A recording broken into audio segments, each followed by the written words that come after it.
Hi everyone, and welcome to this week's For Fans' Sake, the show where we give fans the opportunity to talk about their clubs and what's going on in the world of football. This week, the game we're featuring is Newcastle v Chelsea. So we have a Newcastle fan in Mark. Hello, Mark.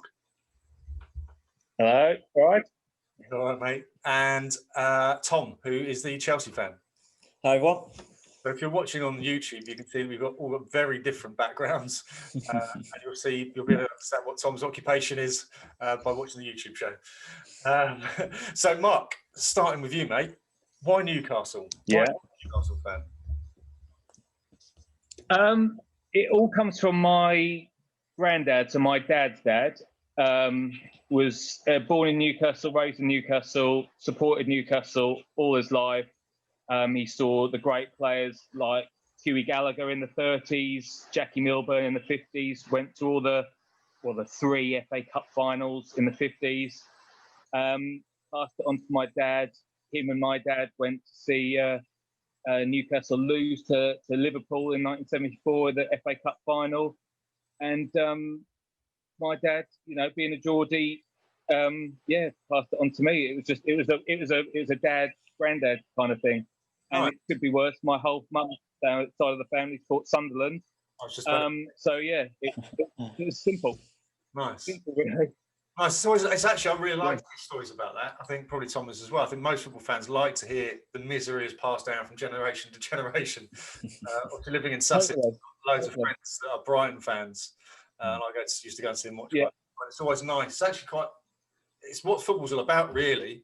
Do you know what I mean? My past being a Chelsea fan onto my oldest, and my dare say my youngest as well. So it's nice to kind of pass it down. How about you, Tom? Why Chelsea for you, mate? Well, my dad was actually a Tottenham fan, so I went. The reason I support Chelsea is when I was 5 and I started playing football myself. My football manager was a Chelsea fan, so it most of the players who were playing all began supporting Chelsea, really. So yeah, go away from that. No, I'm not a Glory supporter. 5 years old when Gizola, Jadez LaBeouf, Mario Melchiot's one of my favourites. So had all those players, and but yeah, it's my football manager who got me into Chelsea. Nice. It's always interesting to see different influences. We did a research once because my job is fan engagement, and we sort of saying what is the main driver for becoming a fan of that club. And about 10 years ago, 15 years ago, it was parental influence.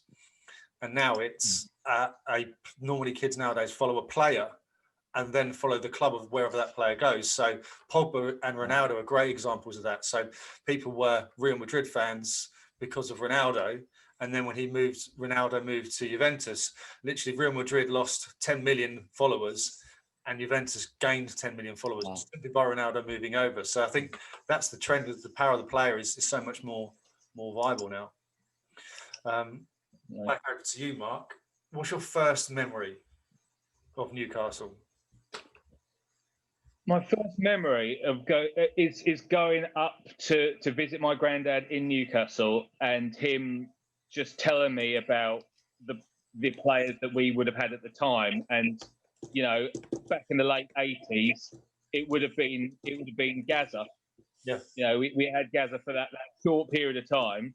And following him, being a kid from the local area and trying to emulate him as well, watching him go on to do great things, especially the World Cup in 1990.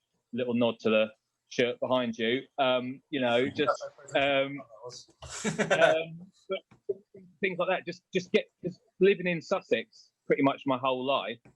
You kind of, especially during the 80s, you didn't see a lot of live football. It wasn't as available as it is now. So I would get all my updates from my granddad once or twice a year. So he would tell me about players we've signed, players we're looking at, how we're doing, which was generally quite rubbish, and all the rest of it. So yeah, and yeah, he was always so passionate about it though. That was the thing. Win or lose or draw, he would speak quite passionately about the whole thing. I guess that kind of brought you into it as well, right? If someone you love who's in your family, quite well connected with you, is so passionate about it, it kind of rubs off on you, doesn't it? Yeah, definitely. What about you, Tom? What's your first memory of Chelsea? Obviously, you mentioned some of the legends of the club, and then randomly Mary Milchett. Oh, he is a legend of the club. And my first, I think my first real memory is my mum got me a stadium tour. I was probably about 5 or 6. And I mean, back in those days, it's another thing. I mean, for the fans, you could get right up you could get right up to the shirts, sit under them. You'd go all around the changing room. You could like run up the tunnel onto the pitch. And that, I think, being 5 and everything looking so absolutely huge.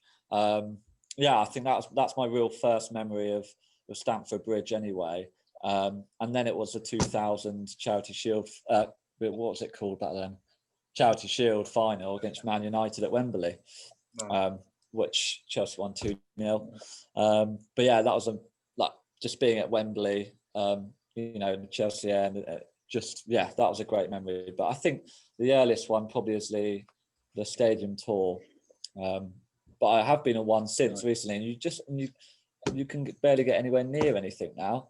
They block you off, and you like peer around into the change room, but you can't. I think for a fan, you pay all that money and you can't do much. Whereas obviously, lucky enough, I had a chance when I was younger you get more of an experience of it all. Yeah, I got some tickets through work to go for a tour at Wembley, and I took my son. He was maybe 4 or 5 at the time, so he hated football at the time.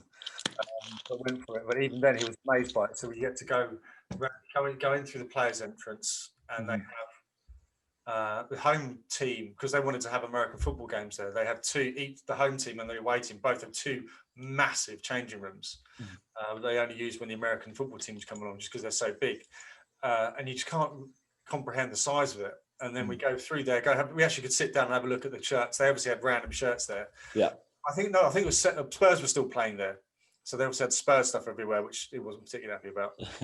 And then we got to line up in the tunnel. They played the national anthem, and then they played the crowd music. We walked out almost to on the pitch. That's a great idea, even as a grown up.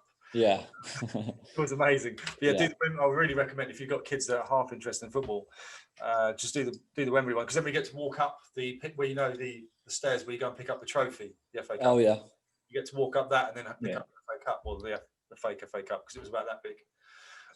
But it's really, if you've got kids that half interested in football, definitely go on the Wembley tour. It's really, really good.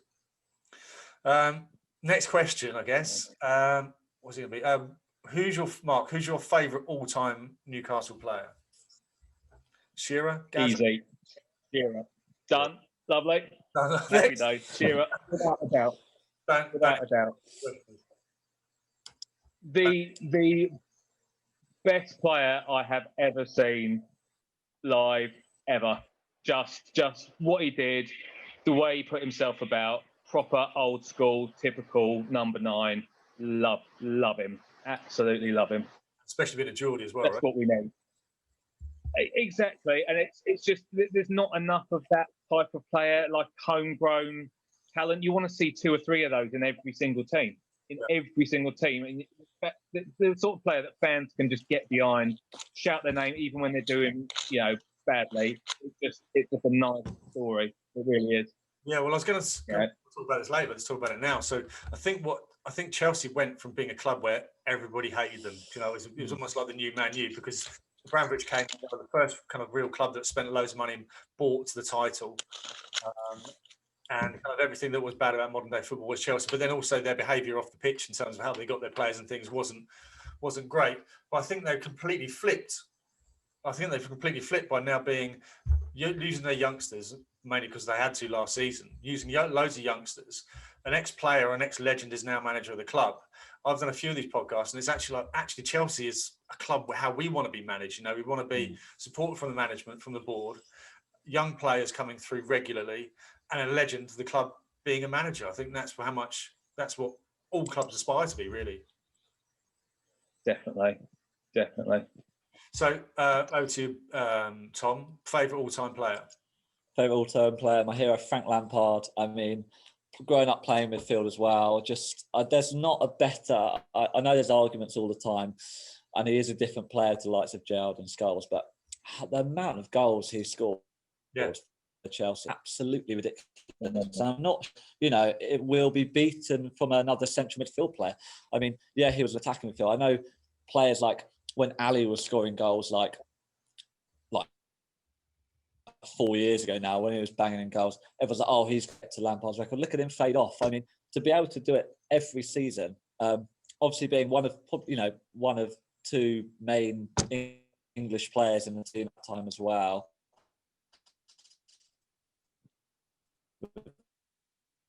Lost you a bit there, mate. But just also, him, John Terry went with as a double act, didn't they, for years and years? But just because of midfield, it's got to be Frank Lampard. I think he went through didn't he go like 4 seasons or 3 seasons without missing a single league game? And then he was interviewed. He said, "Well, how come you're sort of obviously never really suffer from injury?" He goes, "I sleep loads." He said, "I literally go to training, come home and sleep." My colleagues, they go and play golf or stay up late and play FIFA or whatever. He said, "I literally go home and sleep." I think and he goes, "So my body can recover." I'm like, "Fucking hell, that's where I'm going wrong." That's why I never made it as a footballer. A little bit of the talent, sleep enough. So what about, over to you, Tom? Looks like you've frozen there, mate, so I'll go to Mark first. What's your favourite current player?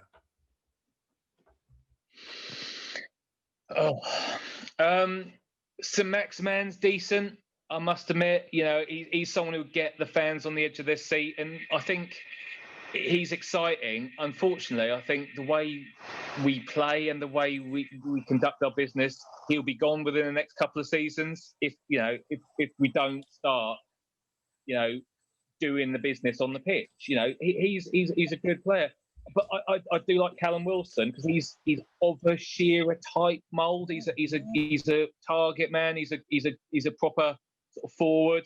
And to be honest, I know he's a bit of an old style player, but I like Andy Carroll just because of what he can do on his day. I know his day's probably past now, but I just like him as a player. Always have. I listened. I was going to lie and say I read the Peter Crouch biography. I listened to it on Audible, and he was saying that he thought Andy Carroll was going to beat him because obviously Peter Crouch got the record for the most headed goals in the Premier League, and he said he thought Andy Carroll was going to beat it, but he said obviously through injuries, he's obviously not. He's really struggled with injuries, so he's not even kind of come close, really. Yeah, and it's a shame because again, it's one of those what could have been. I just don't think he's ever really fulfilled his potential. In the last 10 plus years, what he could have been, and it's a sad story. And there's quite a few players out there that are the same. Yeah. But it doesn't stop me liking him because again, he's just a local lad who loves putting on that shirt, and to score a goal in front of your own fans must be amazing, absolutely amazing. Yeah. I'd give anything to do that. Be amazing. Do you think part of the draw, obviously having Shearer as well, is that being your favourite player and obviously being such a legend, is that he turned Man U down? Obviously could have gone to Man U, won a load of trophies, probably made a bit more money. The fact that he turned them down and Man U were the greatest team, the best team in the league or the country at the time, does that add to it a bit? But I like to think he, someone like that did it for the right reasons because he had all the offers on the table and he just thought, I can't not play for Newcastle because the offer's there, and it would be the same for me if I was ever in that situation. Obviously it's not going to happen, but if I was, you just think, go, yeah, there's still time, obviously, but you go with what your heart tells you, or indeed your dad or your granddad, basically. How could you look your dad in the face and say, "Oh, by the way, Dad, I'm putting on that red shirt"? No. It just, you couldn't. It'd kill him. It would kill him. Yeah, no, exactly. I think that's probably possibly why Shearer is obviously loved even more, is because he had the opportunity to go to Man U and then moved on. With that favourite current player. Current player. Well, obviously, I'm really excited about Ziyech. The new ones coming in. He looks brilliant. He does remind me of a Hazard. Just brilliant what he's done so far. I think Chilwell, also another new signing who's really taken that position. and it looks like he's going to stay there all year, doesn't it? Obviously, if he's injury free. You know, I've always really liked Zuma at the back, and I've now he's got Silva next to him. He's going to be a real fan favourite from now on. I think really Zuma can really become a fan favourite because his passion's brilliant.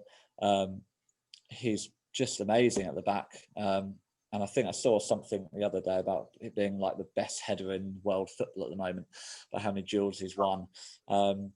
So probably current favourite. I love Ziyech. The flair he's got. So I think probably Ziyech at the moment. Nice. Through work, I've got a few contacts at Chelsea. We've worked at Chelsea a few times, and they've said, my contacts there have said that Zuma footballers aren't renowned for their intelligence, but he said that Zuma is the least intelligent of footballers he's ever encountered in his life. Which is, I'm like, do you know what? I've never met him. I can certainly imagine that being true. I wouldn't tell him because obviously he's massive. So I just bottle it. Yes. On to the tougher questions. Tom, what do you think Chelsea do well? Not necessarily on the pitch, but like in terms of as a company or a brand or engagement with fans. What do you think that Chelsea do kind of really well? I must admit, I think, as you said, recently in the past, I don't think they've done that much well, to be honest. I mean, obviously they've got Abramovich with a lot of money, but I must admit, as a fan, yes, I don't live by the ground, but attempting to go and watch them, for example, the amount of money you have to spend for a day out, the train up, and the cost of tickets is quite, ridiculous. And I really think sometimes they could be giving like price change the price occasionally for FA Cup matches and things like that. But you just think there'll be more opportunities for. I did go as a youngster, but more opportunities maybe for youngsters with much cheaper tickets and things like that. I think now we've got a legend of the club managing it, and it seems to be we've got a lot of ex-players kind of with passion about. I definitely see the connection with the fans more over social media and things. But I say before social media was around, I think maybe they were a club who were, not liked much. And I think obviously you support your club and love your club, but I don't think they were doing too much right, really. I think they weren't engaging with fans. Everything was costing so much money. Didn't have any English players in there. But no, they are getting better. And I think now with social media, I think it's a lot easier to interact with the fans, isn't it? Through all the platforms there are. But it'd just be good to see. I mean, I think individual players more are going and doing things like Rashford. I know Reece James is doing a lot of it. So maybe as a club, there needs to be a bit more of that going forward in the current times. But I mean, yeah, I don't think. I must admit, I don't think they're the best at that, like engagement. I don't know what you think, obviously. Yeah, so they're getting better at it. And I don't think any club does it massively well, except the only team I think do really, really well is actually Liverpool. And they are brilliant at it. And Roma as well. Those are the two clubs that stand out in world football that do fan engagement brilliantly. You're absolutely right. Chelsea have kind of been the club that is fashionable to hate because they apparently bought the league. He's a Russian billionaire who no one really knows how he made his billions. It's kind of everything that's wrong with the world of football. And I think you're right, they're getting better. But it is, I don't think we can complain about the price of tickets to go into London when Mark would have to go to Newcastle living in Sussex. First ticket to train. Significantly more for us. But I do think they're getting better. And in fact, there's one player that used to play for Chelsea that was amazing at engaging with young players. And when the last go on, I'll finish. Give a name. Is it Juan Mata? No, he was quite good. But he's fantastic. Yeah. Yeah, so David Luiz was absolutely amazing. Whenever they used to go to kind of hospital and do like the Christmas visits at hospitals, he would go in quietly after the team have gone in. So, but stay much longer. He will go and do things off his own back. So, when I do a podcast with an Arsenal legend, whenever the fans are giving him David Luiz crap on that, I'm like, I completely get it. He can be quite calamitous on the pitch, but as a human being, you'd struggle to find a better footballer as a better human being than David Luiz. So I'm normally, despite him leaving Chelsea, I'm always pretty sort of defensive of him because I've seen it kind of firsthand. I think Chelsea are getting better in everything, and I think, like we said earlier, having Frank Lampard as the coach, ex-players coming back in, Jody Morris as well. I need to say Jody Morris then, that'd be a really weird coach. Coach. different kind of drills on the training ground. So I think they are definitely getting better. But Mark, how about you? What do you think? Newcastle, and we'll let you vent the next question. I think you can see where it's going, but let's go for what they do well first. I think it echoes quite a lot of the, what Tom was saying. I mean, I don't see loads in the community living down here, and I'm sure there is stuff going on. I'm sure there is. I'm sure there's hospital visits and engagement. I don't see tons of it, but I think it starts probably from the top. It's really difficult to engage and make your club likable when the owner himself is so unlikable and has got such a poor reputation. You can say rude words in this podcast. You can swear in this podcast to a certain extent. Yeah, but the fact is he has made himself unlikable, and that he's never really going to win that back. He's never going to get people back on side. So I think for me, it should start at the top, like any good business. If you've got someone who is at the top and he's a likable figure and does the best things for the best reasons and has the best intentions of the club at the forefront, you immediately make yourself likable in the local area, in the wider area, and all the rest of it. And I think they've got to look at that. And the sooner it's sold to the right people or person, the better, really. And I think, it would do the club a massive favour, have that burden lifted. Yeah. Well, I think he's not just unliked by Newcastle fans. He seems to be despised through every sort of human being out there. But I think there's a bit of a difference.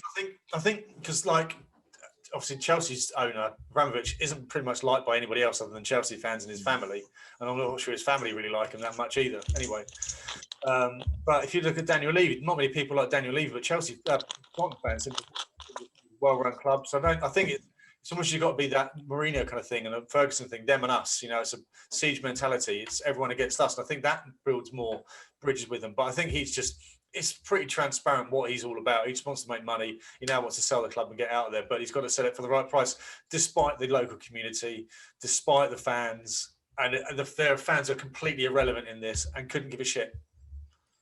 And I think why football is unique is because the people you're selling to as a football club, you could be horrific on the pitch and they can go home and moan about it, but they'll still be there next week, or they'll still be buying the products, or they'll still be watching you on TV. You could be horrific because it's not that sort of sport. It's not that sort of product, is it?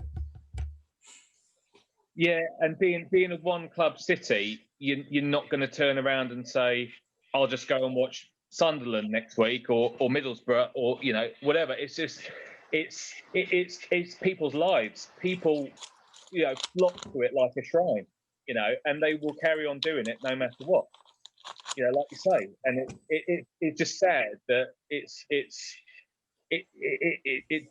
brings people down. It can lift people as well. Don't get me wrong, but it can also be, it could be the downfall of people as well. They carry it on weeks and weeks and weeks after a defeat. It can be dreadful. Yeah. So I mean, obviously, I think when Keegan was manager and he did the old, I'd love it if we beat them. I think that made Newcastle one of the most liked football. It was basically everyone's second team, wasn't it? You had your club and then you had Newcastle, mainly because of that. Do you remember? I remember watching it live. Do you remember watching it, Mark? Oh, totally. And to be honest, I was pretty much echoing everything he said because I would have loved it if we'd beaten them. I really would. I would, and it just shows you how good Fergie was.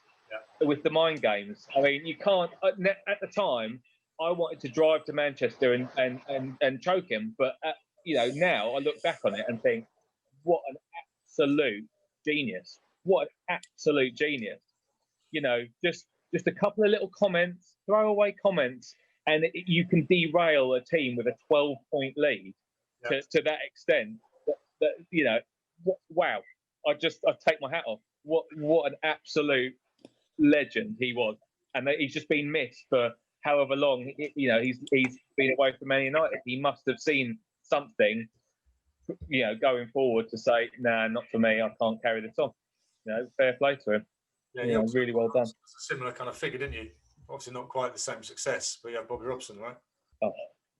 You know, and again, it's just, I think it's something about having a local person or either managing or having something to do with a team who just gets it.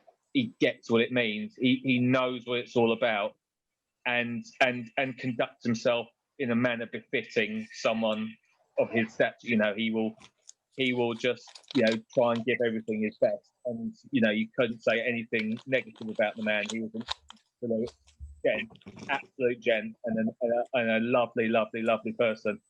You know, and he managed some top teams around the world. Sorry, so you know, it wasn't a fluke.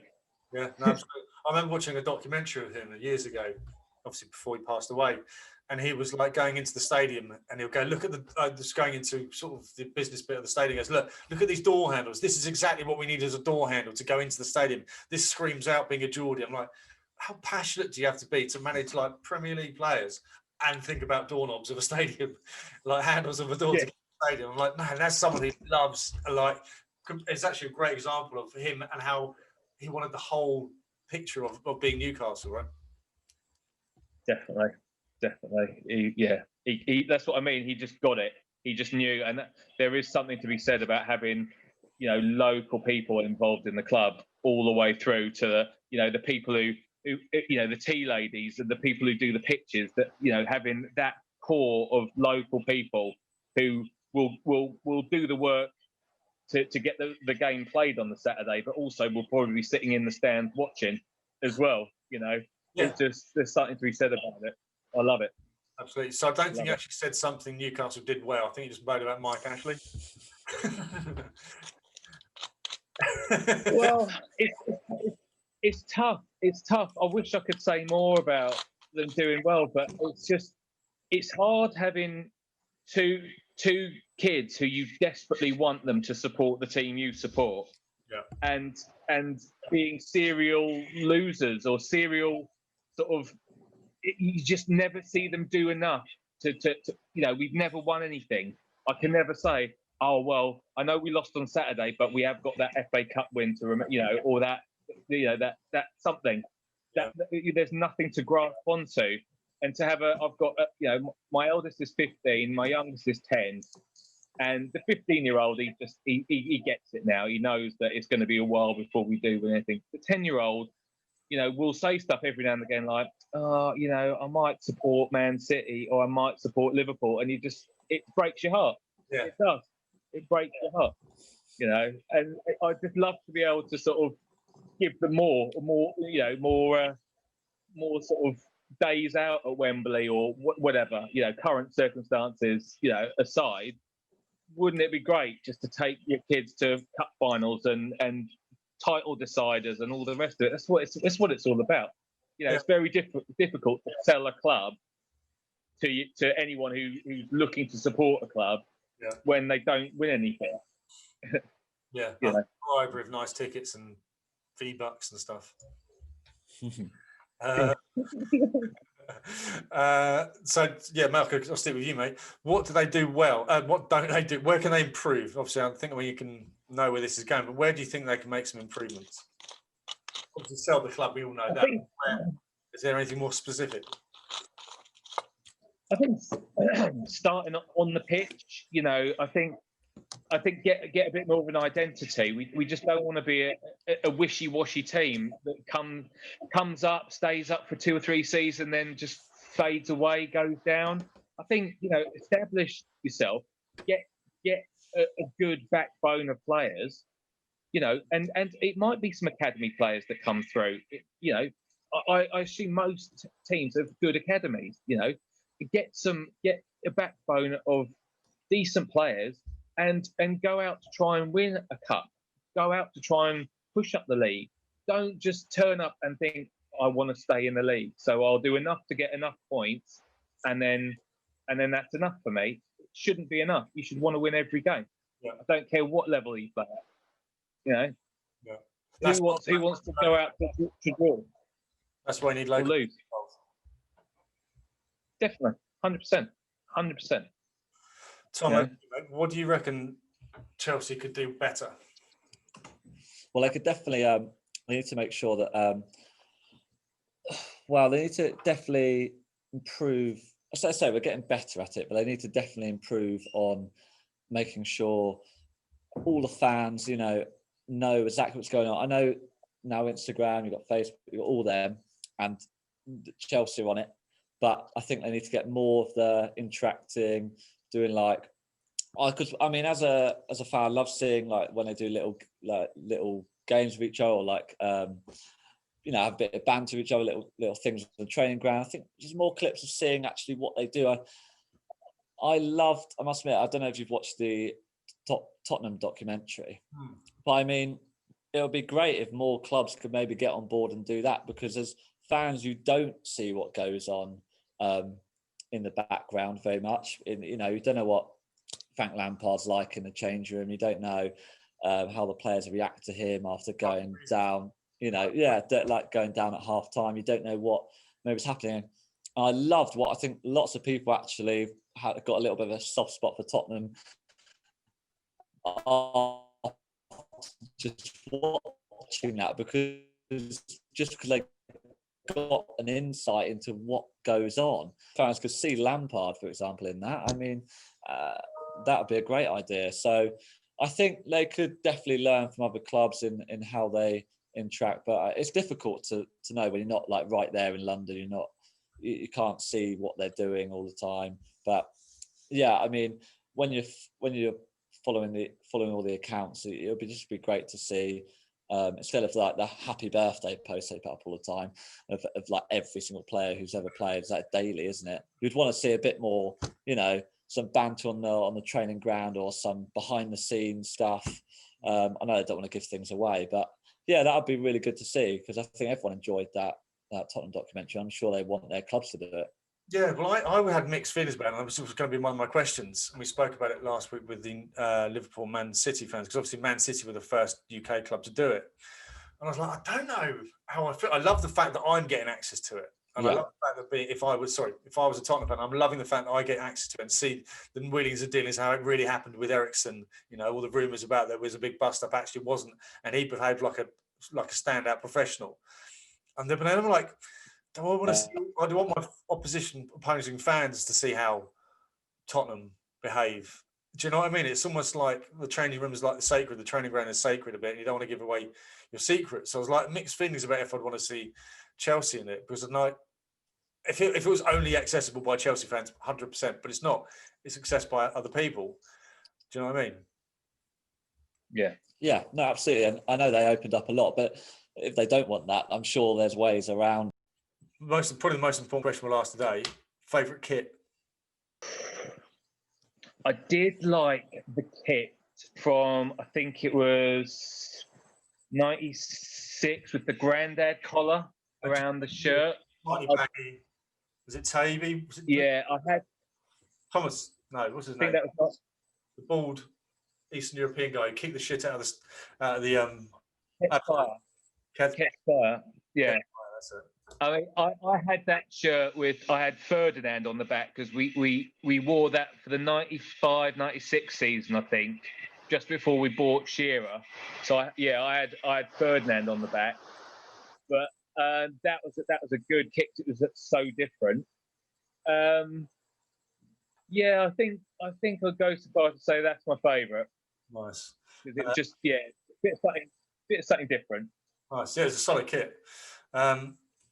Tom, obviously we lost you there, mate. So yeah, that's all right. So we're saying favourite kit. Wow. Well, I've grew up with the Autoglass kit, so they probably weren't the best, were they? Well, I'll go with the auto glass kit club right there. I say I really hated the red collar kit that they had Oh yeah. a while ago now. Just don't want red in our football kit. So yeah, let's go with the old auto glass kits.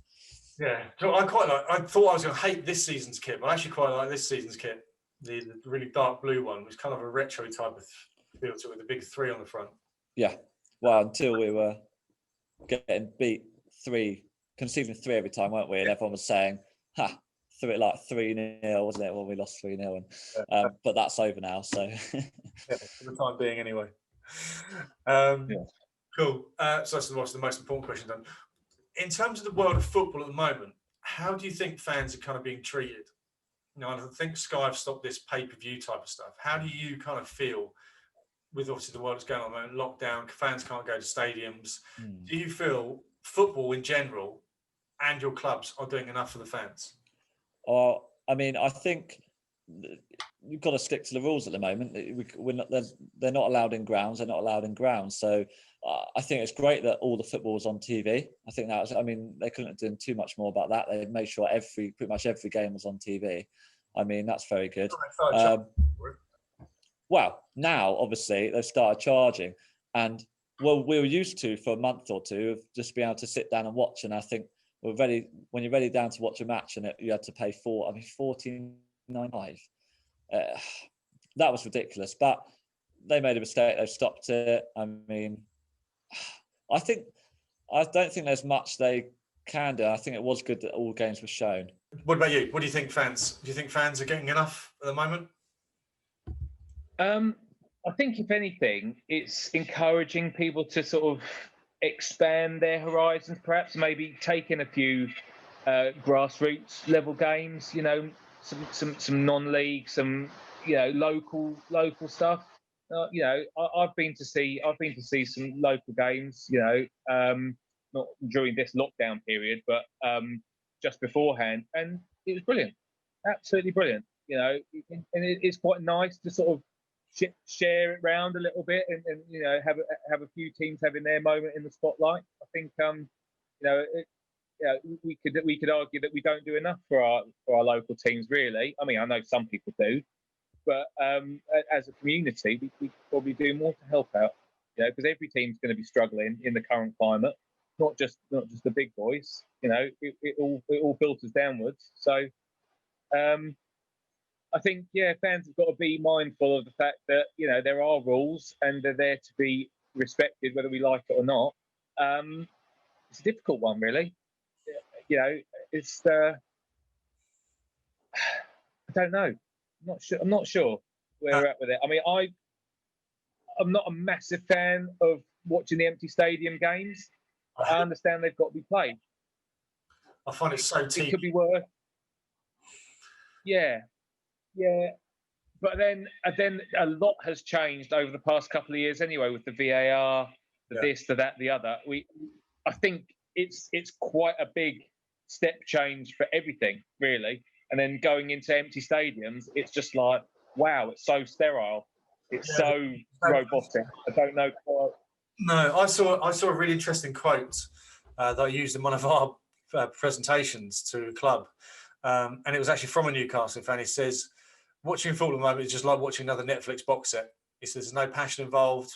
I don't get really up for it or interested in it. I was like, do you know what? That's actually a really good quote. It's actually a really good analogy. It is. It just seems like another box set or something that you're not really that arsed with. I mean, I used to love football and I could get away with it because football was my job.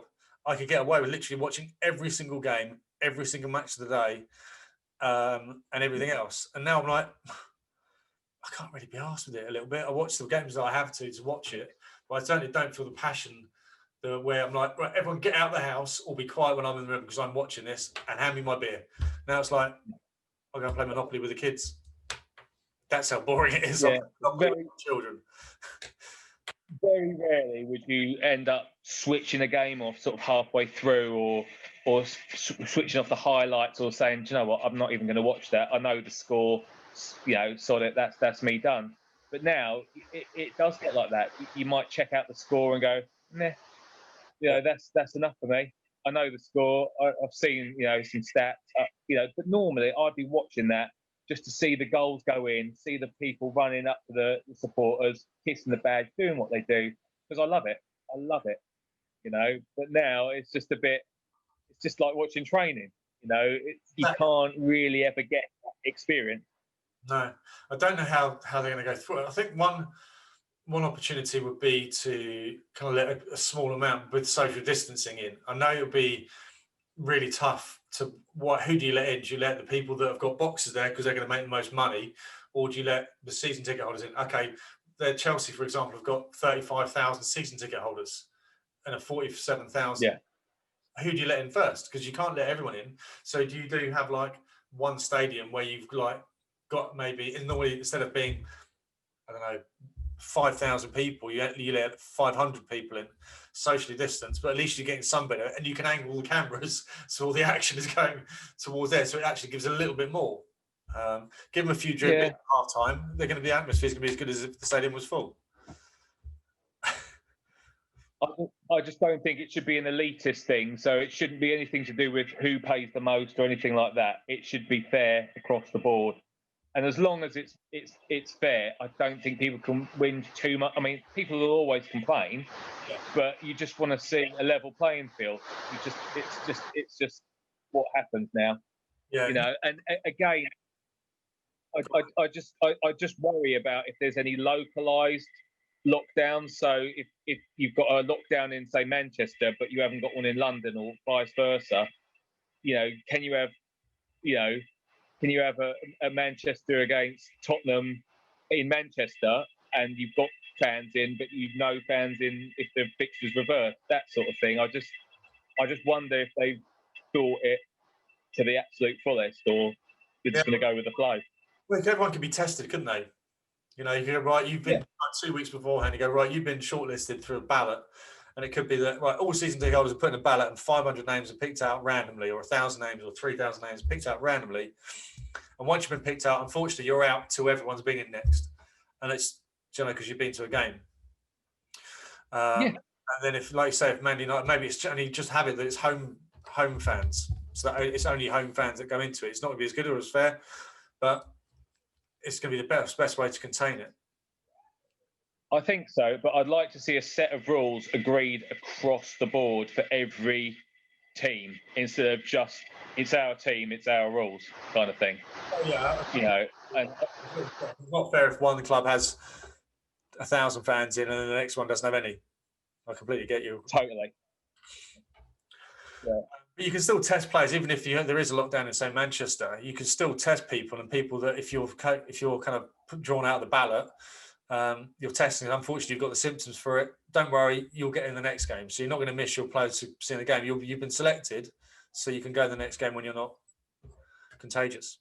Yeah, there are ways. I mean, we've kind of come up with a half-assed solution here on a podcast with two blokes who don't really know sports that well. You'd expect them to be able to come up with something after this long. I think people are now getting to the point where they're going, look, the first lockdown caught us all by surprise. All bets were off. No pressure on anybody. We had to do to get through it. I think 9 months into it now, or however long we are into it, you've got to expect better than this. I agree.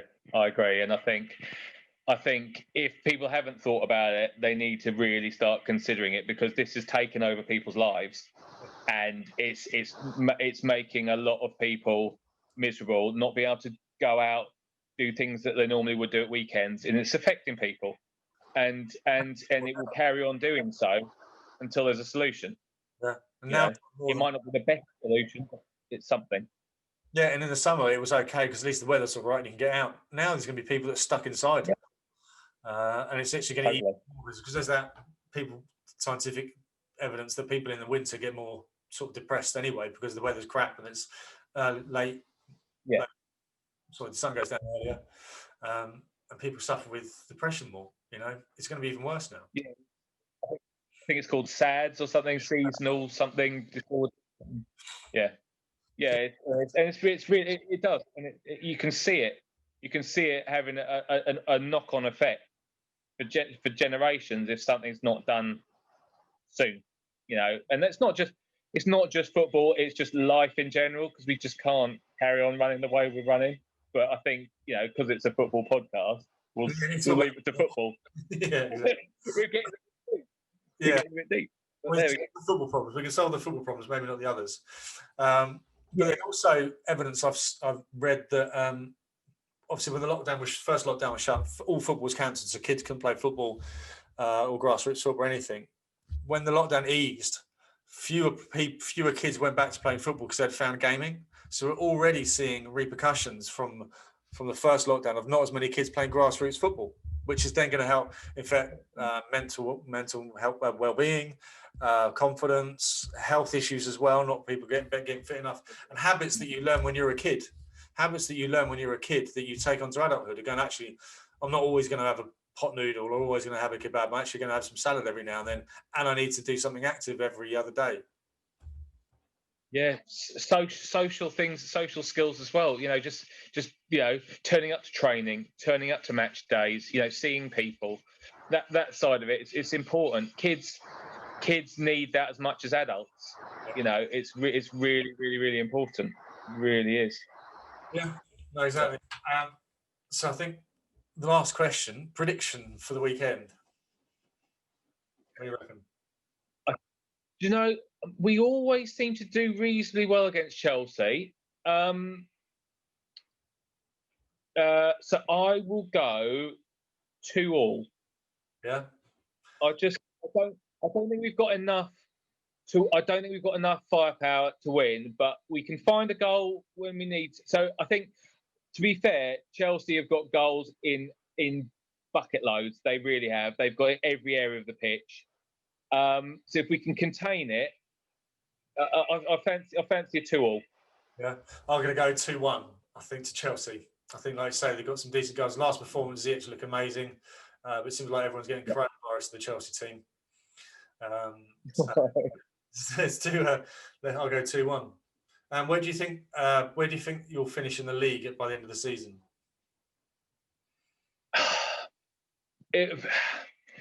Anywhere in the top half will feel like some sort of victory, even though it shouldn't. But I doubt it. I really do. So I will say 14th. Yeah. That. I just think it's just there or thereabouts. Yeah. 12th. 14th. Yeah, all right. I want to say, what do you think about Steve Bruce? What did you think about him, and what do you think about him now? When you first heard that he was signing up, because he got loads of stick, didn't he, when he first became coach? The only issue I have with it, and I actually really like Steve Bruce, and I will continue liking him. It's just a shame that every time you're looking for a manager as a club, you get linked with so many managers left, right, and centre, and then it's almost like shopping in Harrods and ending up in the bargain basement bin of Lidl. It's not taking anything away from Steve Bruce, but we were linked with some outstanding managers, and you just think that would be amazing. Benitez is a world-class coach, and obviously you lost Benitez and gone to Steve Bruce, so you can understand. Yeah, and even being linked to some upcoming coaches, Arteta we were linked with, Vieira we were linked with. I'm not saying they would do any better, but you have a moment where you think, what if? Yeah.